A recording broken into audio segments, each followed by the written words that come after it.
വെള്ളത്തിൻ മീതെ പരിവർത്തിച്ച ദൈവത്തിൻ ആത്മാവേ, പരിശുദ്ധാത്മാവേ,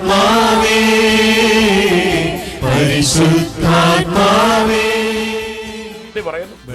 പ്രിയമുള്ളവരെ, ആ നിമിഷം തന്നെ രക്ഷയ്ക്ക് വേണ്ടി തന്റെ പ്രിയപുത്രൻ നൊന്തുതീരുന്ന സഹോദരങ്ങളുടെ വേദനയെ കർത്താവിൽ ആശ്രയിക്കുന്നവർ വീണ്ടും ശക്തി പ്രാപിക്കും.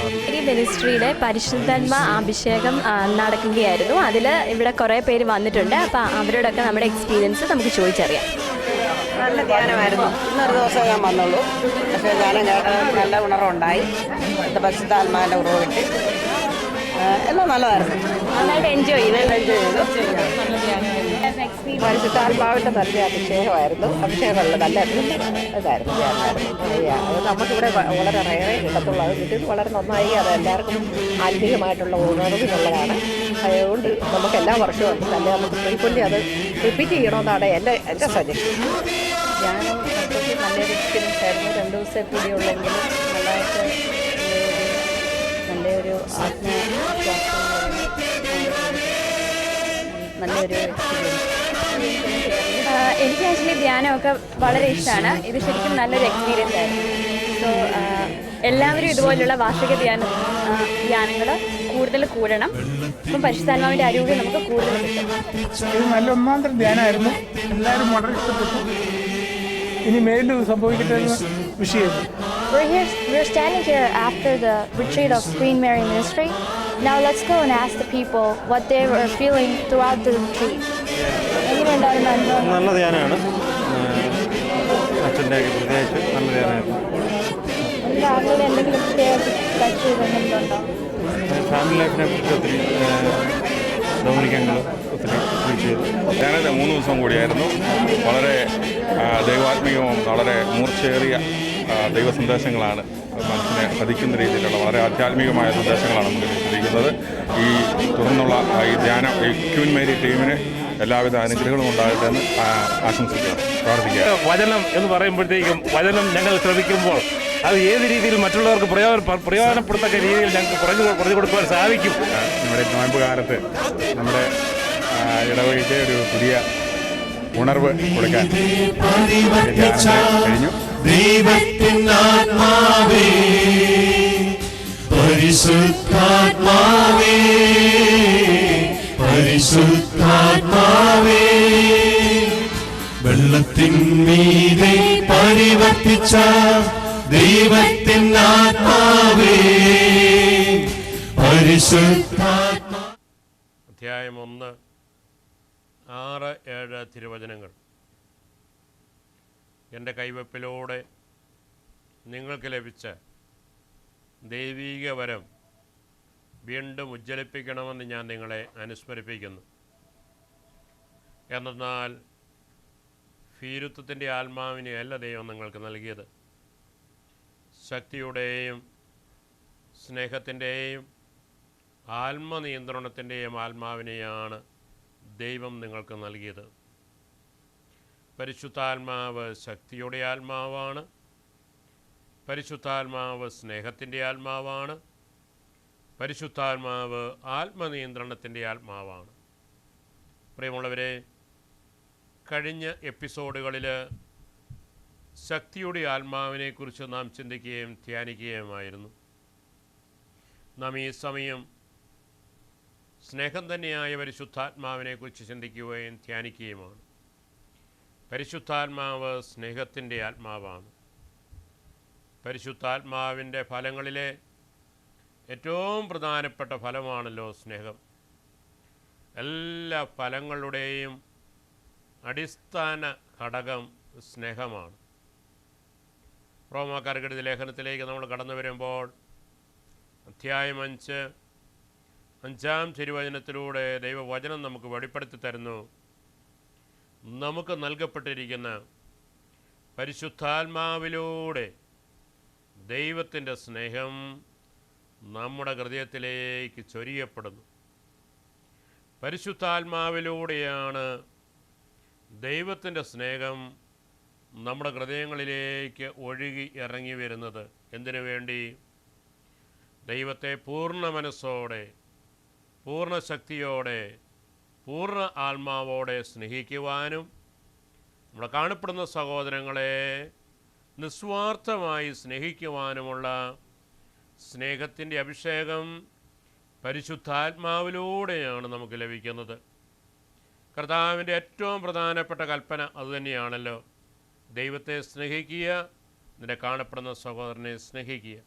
അതെ, കാണപ്പെടുന്ന സഹോദരനെ ആയിരിക്കുന്ന അവസ്ഥയിൽ സ്നേഹിക്കുവാനായിട്ട് നമ്മെ പ്രാപ്തരാക്കുന്നത് ദൈവത്തിൻ്റെ പരിശുദ്ധാത്മാവ്.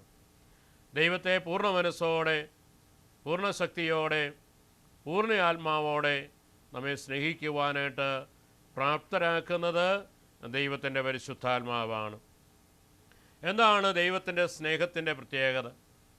പരിശുദ്ധാത്മാവിലൂടെ ഒഴുകി വരുന്ന സ്നേഹത്തിൻ്റെ പ്രത്യേകത വിശുദ്ധ യോഹന്നാൻ്റെ സുവിശേഷത്തിലേക്ക് നമ്മൾ കടന്നു വരുമ്പോൾ 3-ാം അധ്യായം 16-ാം തിരുവചനത്തിലൂടെ നമുക്ക് വെളിപ്പെടുത്തി തരികയാണ്. എന്തെന്നാൽ അവനിൽ വിശ്വസിക്കുന്ന ഒരുവനും നശിച്ചു പോകാതെ നിത്യരക്ഷ പ്രാപിക്കുന്നതിന് വേണ്ടി തൻ്റെ ഏകജാതനെ നൽകുവാൻ തക്കവിധം ദൈവം ലോകത്തെ അത്രമാത്രം സ്നേഹിച്ചു. അപ്പോൾ ദൈവത്തിൻ്റെ സ്നേഹത്തിൻ്റെ പ്രത്യേകത ഈ തിരുവചനത്തിലൂടെ പരിശുദ്ധാത്മാവ് നമുക്ക് വെളിപ്പെടുത്തി തരികയാണ്. ദൈവസ്നേഹത്തിൻ്റെ പ്രത്യേകത ഈ തിരുവചനത്തിലൂടെ ദൈവത്തിൻ്റെ പരിശുദ്ധാത്മാവ് നമുക്ക് വെളിപ്പെടുത്തി തരികയാണ്.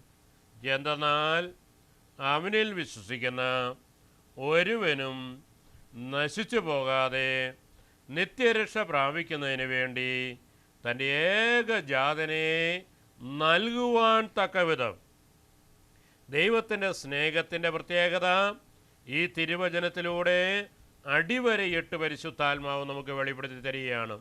തൻ്റെ ഏകപുത്രനെ നൽകുവാൻ തക്കവിധം ദൈവം ലോകത്തെ അത്രമാത്രം സ്നേഹിച്ചു. അപ്പോൾ ദൈവത്തിൻ്റെ സ്നേഹത്തിൻ്റെ പ്രത്യേകത നൽകുന്ന സ്നേഹമാണ്, കൊടുക്കുന്ന സ്നേഹമാണ്, നൽകുന്ന സ്നേഹമാണ്, കൊടുക്കുന്ന സ്നേഹമാണ്.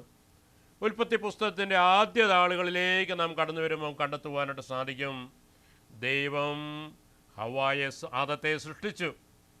ആദത്തെ സൃഷ്ടിച്ച് പർദീസായിലാക്കി. അവനെല്ലാ സൗഭാഗ്യവും ദൈവം അവന് പ്രദാനം ചെയ്തു. പക്ഷെ ദൈവം അവന് നോക്കിയപ്പോൾ ഇത്രയെല്ലാം സൗഭാഗ്യം കൊടുത്തിട്ടും പർദീസായിലായി ആയിക്കിട്ടും ആദത്തിൻ്റെ മുഖം മ്ലാനവതമായിട്ടിരിക്കുന്ന കണ്ടു. അപ്പോൾ എന്തുകൂടി കൊടുത്താൽ ആദം ആനന്ദമായി മാറും എന്ന് ചിന്തിച്ചു ദൈവം. ഇതാ ദൈവം ഹവ്വായെ നൽകുകയാണ്. അവർക്ക് സന്തോഷമായി. വീണ്ടും നമ്മൾ പഴയ നിയമത്തിലേക്ക് കടന്നു വരുമ്പോൾ നമുക്ക് കണ്ടെത്തുവാനായിട്ട് സാധിക്കും, അബ്രാഹായും സാറയും ദൈവത്തോട് മുഖാമുഖം സംസാരിച്ചവർ, ദൈവത്തിൻ്റെ കൂടെ നടന്നവർ, പക്ഷേ അവരുടെ മുഖം മ്ലാനവതമായിരുന്നു, അവരുടെ ഹൃദയം മ്ലാനവതമായിരുന്നു.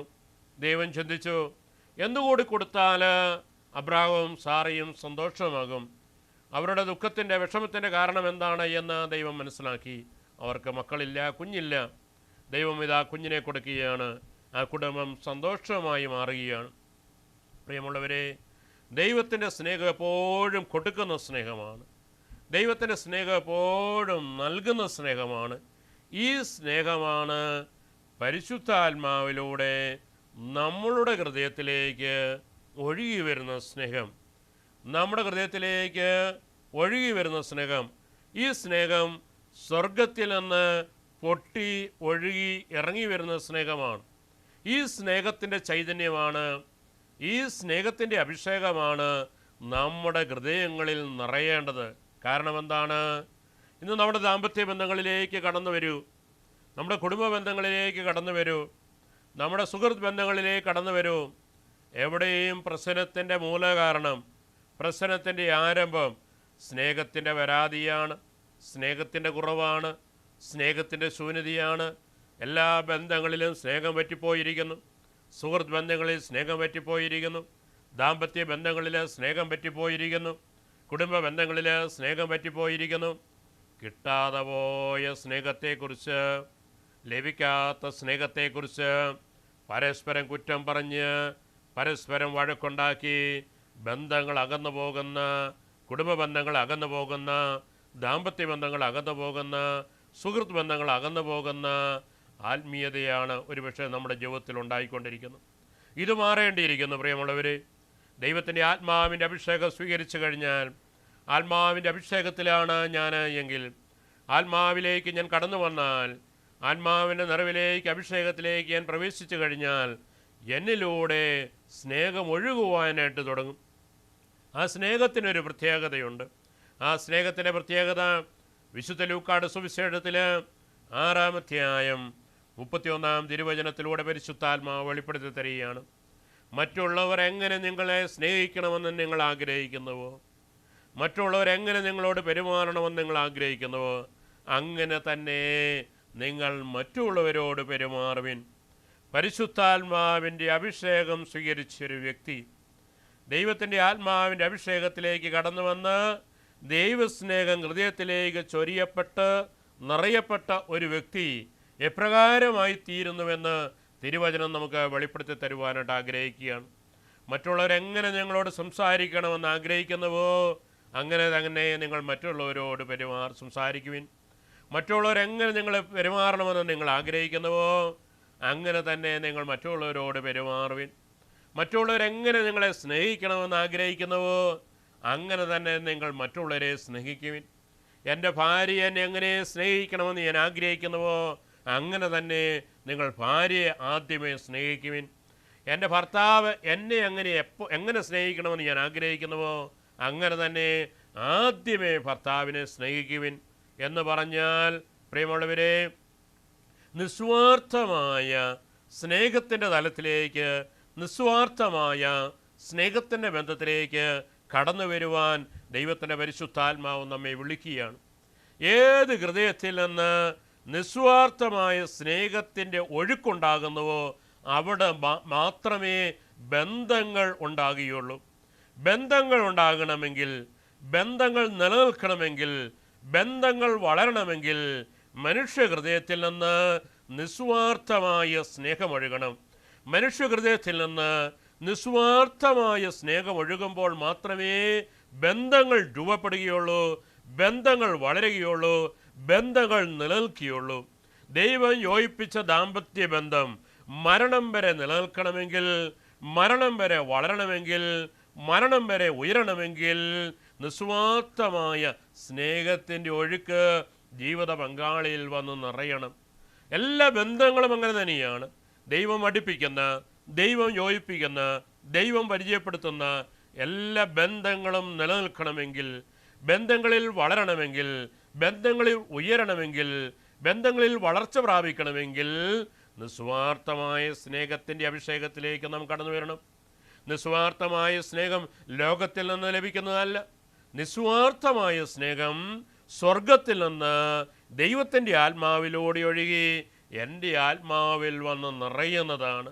അപ്പോൾ നിസ്വാർത്ഥമായ സ്നേഹത്തിൻ്റെ ഉടമയായിട്ട് ഞാൻ മാറുമ്പോൾ കിട്ടുന്ന, ലഭിക്കുന്ന സ്നേഹത്തിന് വേണ്ടി കാത്തു നിൽക്കാതെ കൊടുക്കുന്ന സ്നേഹത്തിൻ്റെ വ്യക്തികളായിട്ട് നാം മാറ്റപ്പെട്ടുകൊണ്ടിരിക്കും. കൊടുക്കുന്ന സ്നേഹത്തിലാണ് ശക്തിയിരിക്കുന്നത്, നൽകുന്ന സ്നേഹത്തിലാണ് ശക്തിയിരിക്കുന്നത്, നൽകുന്ന സ്നേഹത്തിലാണ് അനുഗ്രഹം ഇരിക്കുന്നത്, നൽകുന്ന സ്നേഹത്തിലാണ് സൗഖ്യമിരിക്കുന്നത്, നൽകുന്ന സ്നേഹത്തിലാണ് കൃപയിരിക്കുന്നത്. പ്രിയമുള്ളവരെ, ദാമ്പത്യ ബന്ധമെല്ലാം പർദീസായിലാണ് ദൈവം സൃഷ്ടിച്ചിരിക്കുക.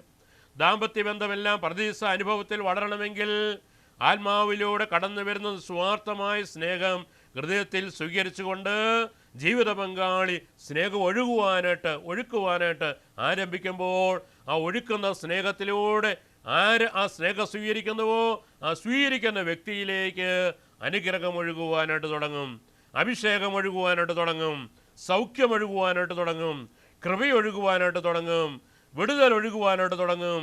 അങ്ങനെ സ്നേഹം സ്വീകരിക്കുന്ന വ്യക്തി ഉന്നതമായ കൃപയിലേക്ക്, ഉന്നതമായ അഭിഷേകത്തിലേക്ക്, ഉന്നതമായ അനുഗ്രഹത്തിലേക്ക്, ഉന്നതമായ സൗഖ്യത്തിൻ്റെ കൃപയിലേക്ക് ഉയർത്തപ്പെടുന്ന വ്യക്തിയായിട്ട് മാറ്റപ്പെടുന്നു.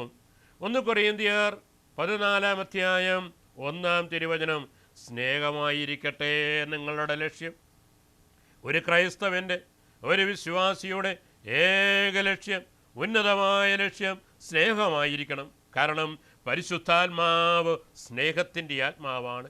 ഈ ആത്മാവിനെ വിളിച്ച് പ്രാർത്ഥിച്ച് ആത്മാവിൻ്റെ നിറവിലേക്ക്, ആത്മാവിൻ്റെ അഭിഷേകത്തിലേക്ക് കടന്നു വരുമ്പോൾ തന്നെ ആന്തരിക സൗഖ്യത്തിൻ്റെ കൃപയിലേക്ക് നാം കടന്നു വരുന്നു. വ്യക്തിബന്ധങ്ങളിലുണ്ടായ എല്ലാ വിള്ളലുകളും മാറുന്നു. വ്യക്തിബന്ധങ്ങളിലൂടെ ഉണ്ടായ എല്ലാ മുറിവുകളും ഉണങ്ങുന്നു. വ്യക്തിബന്ധങ്ങളിലൂടെ എല്ലാ അകൽച്ചകളും മാറുന്നു. വ്യക്തിബന്ധങ്ങളെല്ലാം ആയിരിക്കുന്ന അവസ്ഥയിൽ ഉൾക്കൊള്ളുവാനും സ്നേഹിക്കുവാനും അംഗീകരിക്കുവാനും സാധിക്കുന്ന ഉന്നതമായ തുറവിയിലേക്ക് ഒരാത്മാവിന് പ്രവേശിക്കുവാനായിട്ട് സാധിക്കുന്നത് ആ വ്യക്തി സ്നേഹം തന്നെയായ പരിശുദ്ധാത്മാവിൻ്റെ നീർച്ചാലിലേക്ക് കടന്നു വരുമ്പോൾ മാത്രമാണ്. നമുക്ക് കാണുവാനായിട്ട് നമുക്ക് സാധിക്കുന്നില്ലേ? 1 കൊരിന്ത്യർ 13-ാം അധ്യായം 1 മുതൽ 3 വരെ തിരുവചനത്തിലൂടെ പരിശുദ്ധാത്മാവ് ഈ സത്യമാണ് നമുക്ക് വെളിപ്പെടുത്തി തരിക. ഞാൻ മനുഷ്യരുടെയും മാലാഖമാരുടെയും ഭാഷകളിൽ സംസാരിച്ചാലും എനിക്ക് സ്നേഹമില്ലെങ്കിൽ ഞാൻ മുഴങ്ങുന്ന ചങ്ങലയോ ചിളമ്പുന്ന കൈത്താളമോ ആയിരിക്കും. എനിക്ക് പ്രവചനപരമുണ്ടായിരിക്കുകയും സകല രഹസ്യങ്ങളും ഞാൻ ഗ്രഹിക്കുകയും സകല വിജ്ഞാനവും മലകളെ മാറ്റാൻ തക്ക വിശ്വാസവും എനിക്കുണ്ടായാലും സ്നേഹമില്ലെങ്കിൽ ഞാൻ ഒന്നുമല്ല. എൻ്റെ സർവ്വസമ്പത്ത് ദാനം ചെയ്താലും എൻ്റെ ശരീരം ദഹിപ്പിക്കാൻ വിട്ടുകൊടുത്താലും സ്നേഹമില്ലെങ്കിൽ എനിക്ക് യാതൊരു പ്രയോജനവുമില്ല. എത്രയോ വലിയ കാര്യമാണ് പരിശുദ്ധാത്മാവ് നമുക്ക് വെളിപ്പെടുത്തി തരിക. ആത്മീയതയിലേക്ക് നമ്മൾ കടന്നു വന്ന് ദൈവാനുഭവത്തിലേക്ക് കടന്നു വന്ന് പരിശുദ്ധാത്മാവിൻ്റെ നിരവധിയായ വരങ്ങൾ സ്വീകരിച്ച വ്യക്തിയാണെങ്കിലും ഒഴുക്കപ്പെടുന്ന, നൽകപ്പെടുന്ന, കൊടുക്കപ്പെടുന്ന സ്നേഹത്തിൻ്റെ ഉപകരണമല്ല എങ്കിൽ എനിക്ക് യാതൊരു പ്രയോജനവുമില്ല എന്ന് ദൈവത്തിൻ്റെ പരിശുദ്ധാത്മാവ് വെളിപ്പെടുത്തി തരികയാണ്. അത് വെറും ഒരു കൈത്താളമായിട്ട് മാറുന്നു, വിശ്വാസരാഹിത്യമായിട്ട് മാറുന്നുവെന്ന് പരിശുദ്ധാത്മാവ് വെളിപ്പെടുത്തുകയാണ്. എൻ്റെ ശരീരം ദഹിപ്പിക്കാൻ വിട്ടുകൊടുത്താലും, കണ്ണ് ദാനം ചെയ്താലും, എൻ്റെ വൃക്ക മറ്റുള്ളവർക്ക് ദാനം ചെയ്താലും, ശരീരത്തിൻ്റെ അവയവങ്ങൾ മറ്റുള്ളവർക്ക് ദാനം ചെയ്താലും നിസ്വാർത്ഥമായ സ്നേഹത്തിൻ്റെ അഭിഷേകം എൻ്റെ ഹൃദയത്തിലൂടെ ഒഴുകുന്നില്ല എങ്കിൽ എനിക്കതുകൊണ്ട് യാതൊരു പ്രയോജനവുമില്ല എന്ന് ദൈവത്തിൻ്റെ പരിശുദ്ധാത്മാവ് എനിക്ക് വെളിപ്പെടുത്തി തരുവാനായിട്ട് ആഗ്രഹിക്കുകയാണ്. Praise the Lord. പ്രിയമുള്ളവരെ, നിസ്വാർത്ഥമായ സ്നേഹത്തിൻ്റെ അഭിഷേകമാണ് നമ്മൾ സ്വീകരിക്കേണ്ടത്. നിസ്വാർത്ഥമായ സ്നേഹത്തിൻ്റെ അഭിഷേകത്തിലേക്ക് നാം കടന്നു വരേണ്ടിയിരിക്കുന്നു. യേശുവിലൂടെ പൊട്ടിയൊഴുകിയ സ്നേഹം നിസ്വാർത്ഥമായ സ്നേഹമാണ്. അഗാപ്പയാകുന്ന ദൈവസ്നേഹം, പാപികളിലേക്ക് ഒഴുകിയ സ്നേഹം, വേദനിപ്പിച്ച ദുഃഖിപ്പിച്ച വ്യക്തിയിലേക്ക് ഒഴുകിയ സ്നേഹം, രോഗികളിലേക്ക് ഒഴുകിയ സ്നേഹം, തകർന്നിരുന്ന വ്യക്തിയിലേക്ക് ഒഴുകിയ സ്നേഹം, ഇങ്ങോട്ട് ലഭിക്കാത്ത സ്നേഹം തരാത്ത വ്യക്തിയിലേക്കും അങ്ങോട്ട് ഒഴുകിയ സ്നേഹം, ഈ അഗാപ്പയാകുന്ന ദൈവസ്നേഹത്താൽ അഭിഷേകം ചെയ്യപ്പെടേണ്ട വ്യക്തികളായിട്ട് നാം ഓരോ